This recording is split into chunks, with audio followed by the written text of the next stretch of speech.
태양계를 100억 분의 1로 축소하면 축구장 300개가 됩니다. 그 한가운데 태양이 있었잖아요.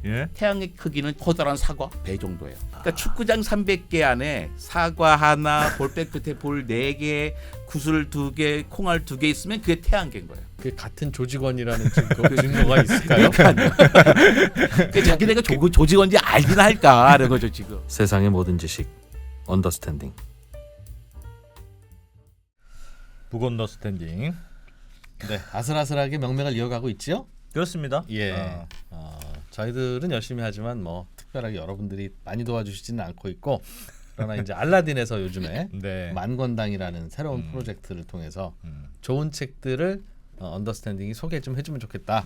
그래서 저희가 계속 이어가고 있습니다. 만권당과 함께 하고 있습니다. 예. 네, 오늘은 또 오늘의 주제는 요거는 저는요. 네. 그 인류의 문명이라고 하는 거. 네. 요즘 보면 뭐 화성도 간다 그러고 뭐 백신도 금방금방 만들고 그러잖아요. 네. 요게 저는 인류가 스스로 깨우친 문명이 아니라 외계의 어떤 문명체가 분명히 와서 심어놓고 가는 거다. 것이다. 우리도 요즘 화성으로 가려고 하는 이유가 우리 문명이 지구 안에서만 갇혀 있으면 자칫하다가 혜성이 충돌하거나 뭐 이러면 이제 지구가 망하면 우리는 끝장이잖아요. 포트폴리오 차원에서 인류라고 하는 종족이 화성에도 좀 살고 지구에도 좀 살고 이렇게 좀 퍼뜨려져 나 있으면 어디 한쪽이 문제가 생기더라도 문명이 이어지지 않겠냐 그런 건데, 우리의 지구에 사는 우리도 그래서 외계의 어떤 문명체가 포트폴리오 차원에서 우리 지구에다가 그들을 심어놓은 것이다. 이렇지 않고서야 이런 과학기술이 어떻게 만들어지겠냐 라고 생각합니다. 그런데 오늘 저희가 같이 읽을 책은 개뿔. 그런 거 아니다? 2% 너의 상상력은 정말 우리 문명이라는 게 어떻게 발전되기 시작했는지 그 아장아장 걸음마부터 우리가 알려줄게. 알겠습니다. 그런 발칙한 책인 것 같습니다. 네, 이종모 펭귄 각종과학관 관장님 일단 모셔보겠습니다. 어서 오십시오. 안녕하세요. 펭귄 각종과학관의 이종모입니다. 맞죠? 네. 펭귄 각종과학관. 예, 맞습니다. 다들 뭐 틀리게 해요. 각종 펭귄 과학관 뭐 여러 가지를 얘기하는데 어쨌든 끝에 관자만 들어가고 이종모만 나오면 됩니다. 야, 이종모 관장님은 우리나라 사실 과학계에서는 그렇지. 굉장히 중요한 인물이고 여전히 그런데 그래도 과천과학관 같은 이제 큰 조직에서 좀 이제 나오시다 보니까 그래도 관장은 해야 되고 종종 뵙게 더 자주 볼 수 있게 돼서 좋네요. 예, 저도 좋습니다. 근데 아까 왜 외계인이 우리나라 지구에 문명을 심어놨다 뭐 이런 말씀하셨잖아요. 네. 저도 그럴 수 있을 것 생각해요. 근데 만약에 외계인이 지구에 문명을 심어놨다면 그때가 언제일까, 어딜까? 그게 언제일까? 예. 원숭이 이전 시대 아닐까? 원숭이 이전 시대. 만약에 그렇다면 그러면 바보들이 온 거지. 최소한 요즘 같은 기기의 문명을 알고 있는 친구들이라야 심어놓으러 지구까지도 올 거 아니겠어요. 근데 기껏 심어놓으러 와서 만유인력의 법칙 정도만 틱 알려주고 니들이 알아서 깨우쳐 이랬을 리는 없잖아요. 난 좀 더 일찍이었을 것 같아요. 기원전 한 4세기 5세기쯤에 기원전 4세기 5세기쯤에 저기 지중해쯤 보내서 아주 그러니까 기초적인 걸 사고할 능력을 주는 거예요. 그러니까 이거 답이야 하고 주는 게 아니라 너네가 문제를 만들고 그 문제의 답을 찾아갈 수 있는 기초 과정을 그 씨드로 심어준 거죠. 그래야 우리가 저기 지구에 심어놨는데 그러니까 우리가 다 완성된 거 넣으면 자기네 거밖에 그대로 안 되잖아요. 근데 다른 데 심어놓으면 저기서는 어떤 식으로 발전할까. 근데 그러기 위해서는 기본적인 어떤 기초는 돼야 될 것 같아. 쫙 보니까 진화 과정 속에서 이렇게 유인원이 침팬지하고 사람하고 갈라져서 한 700만 년쯤 지냈더니 제법 이제 뇌도 커졌고 그다음에 농사도 짓기 시작하네. 이런 친구들에게 한번 주면 좋겠다 해서 준 데가 바로 기원전 4, 5세기에 그리스쯤 갖다 놓지 않았을까 이런 생각을 아까 2% 말씀하실 때 딱 생각이 들었어요. 그때쯤 피타고라스 정리 정도를 갓 깨우칠 수 있을 만한 그쵸. 그 정도 지능을 주고 갔다. 뭐 그럴 수도 있어요. 어느 날 갑자기 피타고라스는 자기가 발명했다고 생각했지만 사실 외계인이 와서 내 머릿속에 밤에 자고 있는데 머릿속에 넣어준 걸 수도 있지. 일어나. 봐 이 자식아. 직각삼각형 또 봐 이거. 그러니까 그 정도 해야지. 갑자기 무슨 뭐 장방정식 아인슈타인 장방정식 주면 사람들하고 이야기가 안 돼요. 그거 너 뭐야 그러는데 네. 직각삼각형 3대 4대 5 같은 정도는 그냥 그려보고서 야 3, 4, 5잖아. 5, 12, 13이잖아. 이 정도는 말로 할 수 있으니까 네. 그러니까 증명할 수 있는 단계들 또 어떤 질문을 던질 수 있을까 단계들부터 저라면 제가 외계인이라면 저기 지구인들을 사랑하는 마음이 있다면 완성된 게 아니라 그 정도에서 줘서 그들 스스로 올바르게 성장할 수 있는 기회를 줄 것 같아요. 우리는 네. 그 외계인의 후예는 아니고 외계인으로부터 한번 학습을 받은 종일 수 있겠다. 그럴 수도 있지. 힌트는 받았을 수 있겠어. 네. 예. 그런데요. 예, 그러니까 그런 사람들, 근데 그가 심어놨는데 항상 심어둘 때 이제 제대로 못 받아들이는 거예요. 그렇지. 질문만 받아들이고 자기가 답을 찾는데 그래서 답이 금방 안 나왔어요. 예. 근데 이제 처음에 그 질문이 뭔지도 몰랐어 처음에. 근데 그 질문이 뭔지를 맞춰주는 데까지 수백 년이 걸리고. 그다음에 그 질문이 또 마음에 들어서 이제 이해가 됐어. 근데 너 네 질문 마음에 안 들어? 뭐 쓰자. 이 질문 생각하지 마. 그래서 한 더 1000년 지나가고. 그러다 또 다시 그 질문을 끄집어내서 거기서 다시 시작하고. 근데 그 과정에 있었던 사람들이 우리가 한 명을 꼽으라고 그러면 바로 아리스토텔레스죠. 아리스토텔레스. 그러니까 아리스토텔레스 그러면 그러니까 대학에서 내가 뭘 전공하든지 상관없이 사실 첫 번째 그 전공 그 개론 시간에 반드시 등장한 사람이 아리스토텔레스예요. 네. 저 생화학을 공부했는데 생화학 때도 첫째 날 아리스토텔레스 등장해요. 심지어 전산학에서도 예. 전 컴퓨터도 없었던 시절이잖아요. 거기도 아리스토텔레스 이야기하는 거예요. 어. 그러니까 모든 학문에서 아리스토텔레스를 일본 한번 끄집어 옵니다. 우리 학문의 아버지가 아리스토텔레스야. 그게 뭐냐면 약간 권위를 빌려오는 거예요. 저기 그리스 보면 다 제우스는 그렇게 많이 바람을 피잖아요. 예. 다 제우스의 아들이래. 그렇지. 예, 그러면 뭐 아무리 제우스가 바람둥이도 하지만 어떻게 사방에 다 제우스가 이렇게 바람을 피고 다닐 수 있겠어. 하지만 우리가 생각하는 거 뭐예요? 어떤 그 조그만 마을에 자기의 그 마을에 신이 있는데 신이 별 볼 일이 없는 거예요. 그러니까 진짜 창피해. 예. 근데 뭔가 이제 권위를 주기 위해서 그 사실은 있잖아. 우리 동네 신이 제우스가 숨겨놓은 아들이었어. 그러니까 이런 식으로 해서 자기의 이제는 권위를 받아가는 거죠. 네. 네. 또 마찬가지로 모두 엄청나게 많은 책들 보면 특히 왜 동물 쪽에 관한 연구 보면요, 다 아리스토텔레스가 했다는 거예요. 뭐 아리스토텔레스 뭐 상어, 그다음에 뭐 참치의 헤엄 이런 것도 연구했대. 아니 뭐 아리스토텔레스의 잠수함도 없는데 참치의 헤엄을 어떻게 연구했겠어요? 예. 뭐든지 누군가 이제 지식을 낼 때마다 야 네가 어떻게 알아? 네 말 맞아? 그럴 때 사람들은 뭐라 해요? 야 이거 너 모르는가 본데 이거 아리스토텔레스 선생님이 말씀하신 거야. 예, 하면서 이제 다들 아리스토텔레스에 이제 모여지기 시작한 거죠. 아리스토텔레스가 만든 지식이다. 그때만 해도 아리스토텔레스 한 먹어줬으니까. 그렇죠. 그럼 뻥이에요? 그 뻥일 가능성이 크다고 생각해요. 그럼 어떻게 했겠어? 그 많은 걸 다. 그 한 명이. 뭐 책이 남아 있는 것도 아니고. 책이 남아 있는 것도 아니고. 아리스토텔레스가 이 연구를 했다는 게 구전으로 내려올 네. 뿐이라면. 근데 왜 그렇게 했을까? 아리스토텔레스가 제기한 문제들이, 질문들이 그런 사람들에게 자기의 삶을, 자기의 사고를 완전히 바꿨기 때문이죠. 그 당시에 그 당시, 아리스토텔레스가 살던 당시에. 기원전 4세기부터 뭐 르네상스 때까지, 예. 과학혁명 전까지 16세기까지도 계속 연결돼 막 2000년간 유지가 되는 거예요. 무슨 질문을 뭔가요? 했는데요? 아리스토텔레스가 던진 질문과 접근하는 방식이 하나씩. 그 세상은 어떻게 이루어져? 우주의 중심은 뭐야? 세계는 뭐로 이루어져 있는데 뭐 이런 것들을 하게 되는 거죠. 근데 그가 나중에 봤더니 근데 거기서 막 매몰되어 있다가 나중에 결국에 인간이 과학혁명을 하게 되는 거는 누구냐면 아리스토텔레스를 뛰어넘는 거예요. 네. 아리스토텔레스가 없으면 아리스토텔레스를 뛰어넘을 수도 없는 거였잖아요. 그러니까 아리스토텔레스는 아주 중요한 우리에게 허들이었죠. 그러니까 뭐딱 딛고 디딤길 있잖아요. 디딤틀, 뜀틀.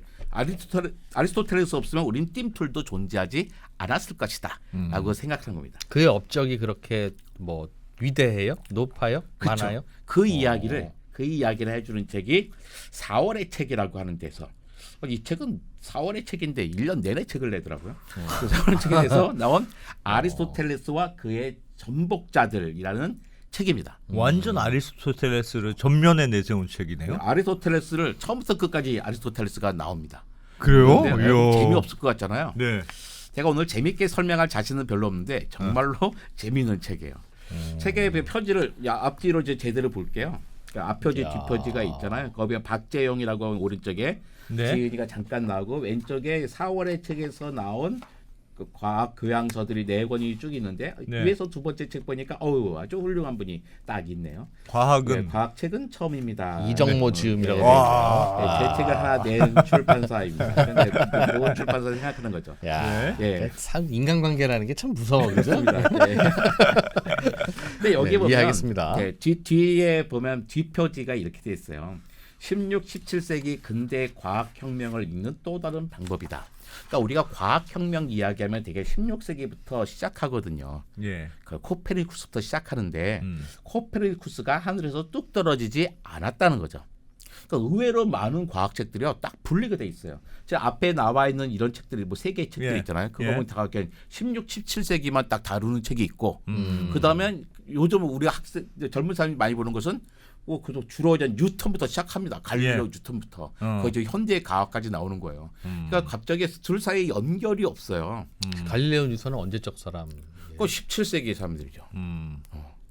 16, 17세기나 17세기나. 아니 그러니까 그 얘기가 16, 17세기만 다룬 책, 17세기 이후만 다른 책, 아, 그렇게 그다음에 그 그렇게. 옛날만 다룬 책이 있는 거죠. 끊어져 있다. 다 끊어져 토막토막 내려서 도대체 이 과학이 어떻게 왔는지 과학자가 이런 생각을 어떻게 했는지 모르는데 이 아리스토텔레스와 그의 전복자들 이야기는 아리스토텔레스가 등장할 때부터 등장하는 과정과 지금까지. 아리스토텔레스가 전복되는 과정들을 조곤조곤 설명해 주는 책이에요. 이 Full 책- History of Science, Human Science. 예. 그 책입니다. 아리스토텔레스를 통해 본 그렇죠. 그런 거지. 예. 어? 그러니까 아리스토텔레스가 과학 기술 문명을 만들어낸 시초이기도 하지만 또 그 이후의 사람들은 그를 극복하는 게 또 과제였을 테니까 그렇죠. 근데 아리스토텔레스가 그렇게 중요한 사람이에요? 과학사에서? 사회책에 주로 나오지 않나?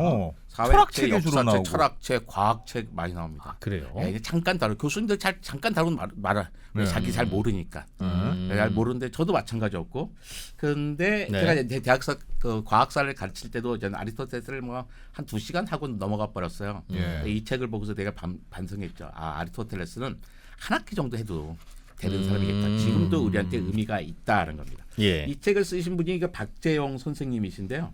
이분 되게 재밌어요. 어느 날 자기 아이가 다 큰 다음에는 진짜 자기가 세상 사람들에게 이제 책을 쓰고 싶다 한 거예요. 근데 책을 무슨 월간 윤종신처럼 뭐 월간지처럼 책을 내시는 분이에요. 매달 한 권씩. 그러니까 한때는 매달 나온 적도 있어요. 오. 그러지 마라 그랬거든요. 왜냐하면 출판사가 책을 팔 틈이 없어요. 아, 제가 계속 또 쓰시고 또 쓰니까. 그러면 그렇게 좋지 않던데 열심히 하더라고요. 그러니까 넘치지 못하는 거예요. 자기의 그 학구열 이런 것으로서 되게 지구와 기후에 관한 책들도 있고요. 이게 다 쓰신 책이에요? 네, 다 그분이? 저번 책이에요? 단독 저자책. 그분이 단독 저술한 책들만 내가 몇 권 뭐 갖고 왔는데요. 잘 팔리는 것 중심으로.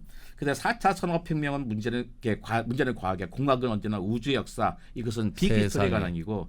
근데 일상을 바꾸는 과학기술 이야기는 뭔가 우리 주변에 기술을 갖고 하는 거예요. 엄청난 분이구나. 네. 그다음에 STS라는 거 있잖아요. 사이언스, 테크놀로지, 사이언스, 예. 소사이어티. 그러니까 과학과 기술이 세상과 어떤 관계를 맺고 있는가 가는 부분들을 와. 많이 낸 것도 있고, 그다음에 과학이라는 헛소리, 이건 가짜과학, 유사과학에 관한 책도 있고요. 대담으로 과학하기 책 재밌습니다. 대단한 분이네. 예. 그다음에 돌뿌리를 찾는데 내가 아픈 이유 내가 왜 아파? 이건 이야. 물리학에서 작용 반작용의 법칙을 이야기하려는 것 같고 또 인문학도에게 권하는 나의 첫 번째 과학 공부. 왜 유시민 씨의 왜 과학책 그런 거 있잖아요. 문과가 읽은 네. 과학. 그건 약간 괴를 달리해서 그분은 책을 읽고 이제 설명하는 거고 여기 이제 하나하나들에게 물리적인 걸 설명해 줍니다. 문과를 가르치기 위한 이과의 과학책. 예. 그러니까 자기 과외 선생했던 그 경험을 가지고 하는 거고요. 나한테 필요한 거네. 네. 나한테 필요한 그러면서 자기의 분야가 아닌 나의 분야인 것을 넘어오십니다. 이렇게 인간이 되었습니다. 인간의 진화에 관한 책. 야. 모든 진화는 공진화다. 멸종했지만 진화입니다. 그 멸종, 짝짓기, 경계 이거는 또 EBS의 그 다큐멘터리로 된 다큐멘터리를 또 어우. EBS PD와 함께 책으로 엮어내셨던 아니, 무슨- 분들. 근데 와. 책들이 하나하나가 네. 정성이 들어가 있고 잘 쓰세요. 아. 근데 조곤조곤 특징이 조곤조곤 속에 저는 막 약간 떠버리잖아 이렇게. 근데 그분은 옆에 딱 앉는 것처럼 철수야. 아시네. 이건 이런 거지. 뭐 그렇죠. 참 이것도 새로 한다. 이거 새로 나온 거 아니야. 아까 얘기했잖아. 그 얘기거든. 아까 그 무슨 말인지 몰랐지. 친절하구나. 그렇지. 요거 친절하게 설명을 쭉 했어요. 그래서 아리스토텔레스 전복자들 이게 책인데요. 봅시다. 지동설과 천동설이 있다고 해봐요. 예. 그 지동설의 중심, 천동설의 중심. 지동설의 중심이 뭘까요? 지동설의 중심은 따- 태양이죠. 예. 아, 잘하시네. 음. 보통 많은 사람이 지동설의 중심 지구죠 하고 틀리거든요. 음. 지동설과 천동설 보면요 이런 모양이에요. 그렇지. 지동설은 아주 단순하고 깔끔하잖아요. 천동설은 아름답습니다. 그잖아요. 아름다워요? 예, 아름답게 꽃 모양으로 아름답게 펼쳐지잖아요. 그러니까 어. 여러분이 조물주라면, 여러분이 창조주라면, 하나님이라면 음. 그 태양계를 설계할 때 1번 지동설, 2번 천동설 어떤 방식으로 설계하시겠어요? 설계했겠냐? 아, 지동설이 만들기 간단하네. 지동설이 심플한 거 아니에요? 심플 이즈 더 베스트. 그렇죠. 심플해서 간단한 게 최고인 거예요. 예. 이렇게 해야 되는 거죠. 근데 애들 보면 유치한 애들 있어요. 초등학생들에게 뭐 로봇과 코딩 이런 거 해보라 그러면 첫 번째 단계로 나가잖아요. 첫 번째부터 길게 코딩을 해요. 왜 자랑해야 되거든. 내가 이만큼 안다고. 근데 그게 쌓이다 보면 나중에 어디에 버그가 나도 어디가 틀렸는지를 몰라. 예. 그러니까 최대한 간단한 게 최고잖아요. 그렇죠. 이 천동설은 너무 복잡해가지고 이런 설계도를 머릿속에 그릴 수도 없어요. 근데 천동설 주자들이 얼마나 천재였는지요. 저 천동설 설계도를 저런 설계도를 가지고도 일식과 월식을 정확하게 정확하게 맞춰요. 계산했습니다. 100년에 한두 명. 아, 100년에 한두 명이. 100년에 한두 명. 지동설은 너무 간단하잖아요. 예. 이게 천문학과만 가면 아무나 다 계산한 거예요. 설계도가 심플하니까. 간단하기 때문에. 사람들이 이렇게 물어봐요. 꼬마애들에게 야 천동설이 맞냐 지동설이 맞냐 물어보면 애들은 고민 좀 쳐다봐요. 관장님 그걸 질문이라고 해서 지동설이 맞죠라고 얘기합니다. 야 너 그거 어떻게 알아? 잠깐 대답하다 1초 있다 대답해요. 애들은요. 대답이 두 개입니다. 책에서 봤어요. 예. 선생님이 가르쳐 줬어요. 음. 그래서 또 한 번 물으죠. 그럼 그 사람들은 어떻게 알았을까? 그냥 3초쯤 고민하다가 아, 우리 선생님도 뭐 자기 선생님께 배웠겠죠. 그 텍스트를 딴체 받겠죠. 그렇지. 네. 그러니까 왜냐하면 아직까지도 어떤 사람이 그 우주선 타고 우주 높이 올라가서 쭉 내려다봤더니 태양을 중심으로 그러네. 행성들이 돌고 있는 본 사람이 없어요. 한 명도 없거든요. 어. 왜냐하면 태양계가 너무 크기 때문이에요. 태양계를 100억 분의 1로 축소하면 축구장 300개가 됩니다. 그러니까 학교 축구장 말고 월드컵 경기에서 300개. 300개를 딱 네모렇게 놔둬요. 그 한가운데 태양이 있었잖아요. 예. 태양의 크기는 지름 14cm예요. 어. 그러니까 커다란 사과 배 정도예요. 축구장 300개가 태양계인데. 네. 사과 하나. 진짜 태양도 조그맣구나. 수금지와 목토 천해 저기 천왕성 해왕성도 큰 행성이거든요. 예. 그 콩알 2개 저 멀리 던져주면 돼. 근데 목성 토성 엄청 큰 행성이에요. 그러니까 구슬치게 하는 유리구슬 2개 던져놔요. 수금지와 지금 쓰고 있는 볼펜 끝에 볼볼 도는 거 있죠. 조그만 거. 볼. 네, 볼. 얼마나 거. 그거 4개 던져놓는 거예요. 그러니까 축구장 300개 안에 사과 하나, 볼펜 끝에 볼 4개, 구슬 2개, 콩알 2개 있으면 그게 태양계인 거예요. 그 같은 조직원이라는 증거가 있을까요? 그 자기네가 조직원인지 알긴 할까 하는 거죠 지금. 이건 태양계라는 정의가 잘못된 것 같은데 그 얘기를 그래. 들으니까. 그러니까 우리가 우주를 갖다가 스페이스라고 하잖아요. 예. 아, 우리 그러네. 유니버스 코스모스 아니야? 근데 유학 같은 다 스페이스란 거야. 뭐야? 네가 뭔데 유니버스 코스모스 얼음말 써도 스페이스지. 이해해보세요. 우주가 무슨 공간인데 그 생각이 정말 공간인 거죠. 그러니까 우리가 어떤 사람도 이 커다란 태양계를 자기 눈으로 본 적이 없어요. 없다. 그렇죠. 그러다 보니까 내가 중심인지 태양이 중심인지 알 수가 없어.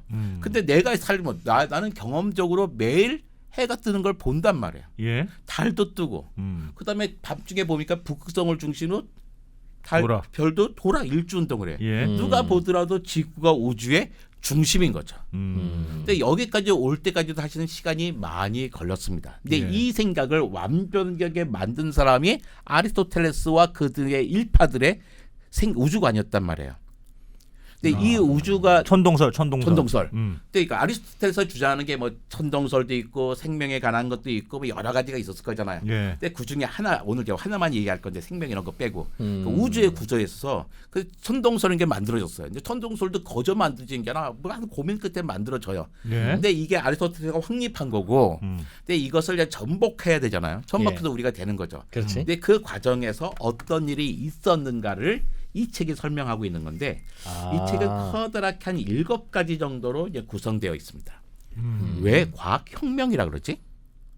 왜 꼭 혁명이라고 왜 하느냐? 혁명이야? 과학 발전도 아니고. 그러니까 왜 혁명이야? 뭐를 과학혁명이라고 부르는 거예요? 그러니까 어떤 사건을? 천동설에서 지동설로 넘어가는 사건.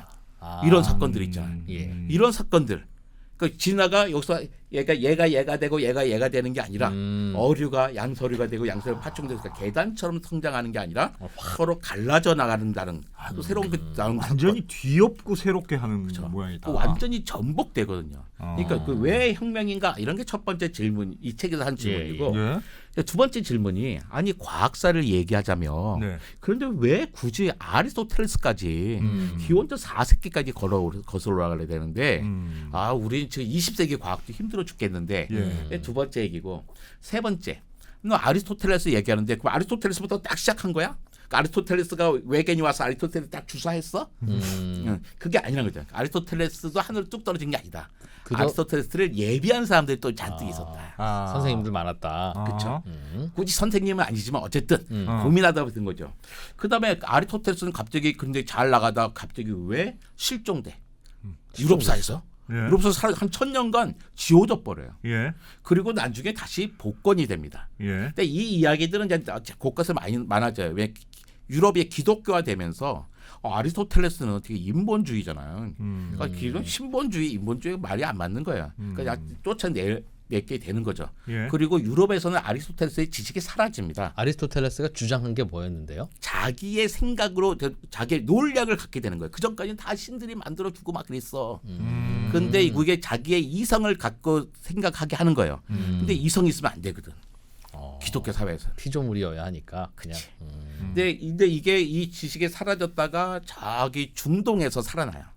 중동에서 아까 아라비아 사람들이 이 지식을 받아들입니다. 예. 받아들여서 아라비아어로 번역을 해놨다가 다시 문예부흥 시기에 이게 다시 재번역이 되죠. 그러니까 번역됐다 재번역되면서 이제 엉터리 번역도 많이 생기고 하지만 어쨌든 아리스토텔레스가 살아남게 되고 그래서 르네상스가 되고 과학혁명으로 이루어지게 됩니다. 그래서 여기 시간상 이렇게 좀 빼고 한 4가지 정도만. 근데 이 책이 어떤 식으로 먼저 이제는 서술 됐는지 한번 볼게요. 그러니까 국적이 뭐냐면 국적이 서문의 첫 번째 문단이고 349쪽은 본문의 마지막 문단이에요. 그러니까 이런 식으로 이런 말투를 쓰여 있어요. 읽어볼게요. 인류사의 어떤 분기점이 되는 것을 들라면 저는 그중 하나로 과학혁명을 꼽습니다. 16세기에서 17세기에 걸쳐 유럽에서 일어난 일련의 사건들로 자연에 대한 인류의 이해 방식과 태도를 근본적으로 변화시켰다고 생각하기 때문입니다. 글 잘 쓰시네. 그런 의미에서 과학혁명은 르네상스와 근대를 가르는 출발점 중 하나라고 여겨집니다. 네. 하고로 그다음부터 340도 동안 이런 식으로 조근조근하게 이야기합니다. 예. 더 놀라운 건 뭐냐면요. 어쨌든 과학책이잖아요. 예. 238쪽까지 그림이 하나도 등장하지 않아요. 온리 텍스트. 올리 텍스트로. 이야. 그림 없이 수식 없이. 네. 정말 대단합니다. 야. 그러니까 이게 정말 과학자들이 정말 어려운 게 뭐냐면 그렇지. 과학자들은 그림과 도표와 수식이 없으면 어떻게 하기 너무 힘들어하는데 이거를 말로 조근조근하게 이야기해요. 근데 철학책 읽으면 너무 힘들잖아요. 근데 안 힘들어. 과학책이 있는 것처럼 분명하게 이야기됩니다. 예. 349쪽의 마지막 문단이에요. 그러니까 이처럼 과학혁명은 근대 서구 문명의 형성에 중요한 영향을 끼쳤습니다. 학문의 일개 분야를 넘어 사회 질서와 문화의 여러 영역에서 세계에 대한 우리의 인식과 실천 방식에 상당한 변화를 가져온 사건이었습니다. 우리는 그 사건을 아리스토텔레 세계관의 지배와 그에 대한 전복의 과정으로 이해할 수 있을 겁니다. 라고 마칩니다. 그러니까 이제 무슨 얘기를 하겠다는 건 아닌 거죠. 결국에. 예. 전체가 결국 아리스토텔레스 시대였다가 그게 전복되는 과정이었다. 그쵸. 그게 사실상 전부다. 전부다. 그러니까 지금 우리는 아리스토텔레스 전복하고 있다 했지만 우리의 기저에는요 여전히 아리스토텔레스 깔려 있어요. 아리스토텔레스가 가르쳐준 논리학을 지금도 우리는 그대로 쓰고 있습니다. 그들이 아리스토텔레스가 준 과학적인 지식은 다 틀린 거지만 그가 준 생각하는 방법은 지금도 우리 여전히 쓰고 있는 거죠. 그러니까 지금도 매년 수백 명씩의 전 세계 아리스토텔레스 전공 박사들이 나오고 있고 수천 편의 아리스토텔레스를 연구하는 논문들이 나오고 있는 거죠. 그 전에는 뭐가 없어 그냥. 뭐가 없어. 그러니까 자기의 생각을 그냥 난 이렇게 생각해가 끝이지 거기엔 논리란 게 없었던 거예요. 체계적으로 생각하는 학문의 시작은 아리스토텔레스였던 것 같긴 해요. 예. 그러니까 외계인이 그때쯤 와서 주사 났다고 해도 믿을만 합니다. 예. 외계인설 다시 외계인설. 그 외계인설 이런 거 좋아하죠. 그게 그렇게 하면 설명이 되거든. 제일 설명이 쉽거든 그게. SF에서도 그러잖아요. 뭐 갑자기 과거로 가야 되는데 과거로 가려고 쓰면 말이 안 되는 게 막 맞는 거예요. 근데 그냥 갑자기 무슨 문을 열고 들어갔더니 과거야. 타임슬립을 하잖아요. 이게 제일 좋은 방법이더라고요. 그걸 논리적 설명은 잘 안 됩니다. 이 상황을 보게 돼요. 갑자기 밤하늘에서 화성을 보는데 화성이 앞으로 쭉 가요. 가다가 언제 잠깐 멈춰서요. 그러더니 뒤로 돌아와. 저런 말이 안 되는데? 네. 그거 다시 앞으로 가는 거예요. 그걸 역행을 한단 말이에요. 아리스토텔레스 생각처럼 모든 천체는 지구를 중심으로 완벽한 원운동을 한다 그러면 또 앞으로만 가야 되는데 왜 앞으로 갔다 뒤로 가다 앞으로 가지?